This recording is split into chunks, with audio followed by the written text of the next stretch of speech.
50,000 మంది వస్తే 49,999 మందికే సరిపోయింది, ఒకళ్ళకి ప్రసాదం అందలేదని ఉండదు. మర్నాడు 1,00,000 మంది వచ్చారనుకోండి, 1,00,000 మందికి ప్రసాదం సరిపోతుంది.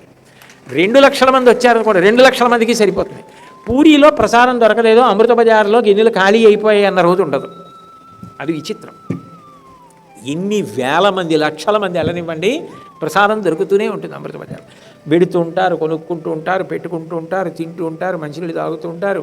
వెళ్తూ ఒక్క చోట ఒక చీమ కానీ ఈగ కానీ కనపడదు. మరి అన్ని వేల మంది, నేను అలా ఏమైనా కనపడుతుందా అని చూశాను, ఈగలవి ఏమైనా వాళ్తాయా అని. అన్ని లక్షల మంది తింటారు. ఇంతమంది తిన్నారని అక్కడ ఏదైనా అనారోగ్యాలు అటువంటివి కూడా, అంటే శుభ్రత కూడా అంత బాగా నువ్వు పాటిస్తారు. అది ఆ దివ్యత్వం అనేటటువంటిది క్షేత్రంలో ఇంద్రద్యుమ్న మహారాజు గారు అడిగినప్పుడు ఇచ్చిన వరం. ఆ విమలాదేవికి కూడా నైవేద్యం అయ్యాకే ప్రసాదం, అప్పుడే అమృత బజార్కి వస్తుంది. కారణం ఏంటంటే జగన్నాథ ప్రసాదం అంటే అన్నగారు అవుతాడు కదా, మరి పార్వతీదేవికి నారాయణ నారాయణి, ఆవిడికి కూడా అంత ఇష్టంట జగన్నాథ ప్రసాదం. రోజు కైలాసానికి ఎడుతుందంట జగన్నాథ ప్రసాదం. ఒక రోజున ఆ వచ్చిన ప్రసాదాలు ఏవో మధురంగా ఉన్నాయి, తినేశారు సుబ్రహ్మణ్యుడు, వినాయకుడు, ప్రమరగణాలు, పరమేశ్వరుడు అందరూ. పార్వతీదేవి అడిగిందిట, ఏది జగన్నాథ ప్రసాదం అదిట. అయిపోయింది, తినేశామన్నారు. మర్నాడు ఆవిడ, మీకు నేను ఆ విశేషాలు ఎక్కడైనా ఒక శ్లోకం చెప్పినప్పుడు చెప్తాను, ఆవిడ ఎలా వెడుతూ ఉంటుంది, ఏమిటి, ఎక్కడ అడుగు మీద కూర్చుంటుంది అమ్మవారు, దానికి ఇప్పటికీ సాక్ష్యాలు ఉంటాయి. ఆవిడ కూర్చుంటుంది అనడానికి సాక్ష్యం ఉంది, మీకు నేను అది చెప్తాను, ఎక్కడొక్కడ చెప్తాను ఏదో శ్లోకంలో.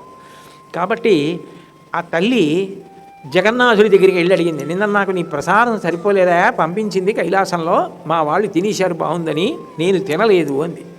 ఇప్పుడు జగన్నాథుడు, అయ్యో చెల్లి, నువ్వు తినకపోవడమా, నేను నీకు వరం ఇస్తున్నాను, నాకు నైవేద్యం అయిన తర్వాత నా చెయ్యితడి ఎలాగో నీ చెయ్యితడి అంతే, నీకు నైవేద్యం అవుతుంది, అయ్యాకే అమృత బజార్కి ఎడుతుంది. అందుకని పూరీ క్షేత్రంలో ఏమిటంటే జగన్నాథుడికి నైవేద్యం, విమలాదేవికి నైవేద్యం అయిన తర్వాత అమృత బజార్లోకి వస్తుంది.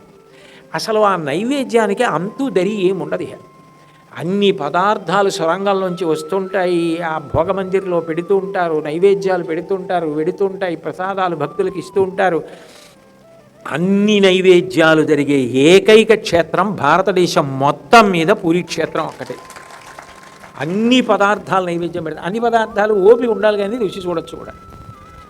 కాబట్టి అంత గొప్ప క్షేత్రం, అది మొదటి వరం.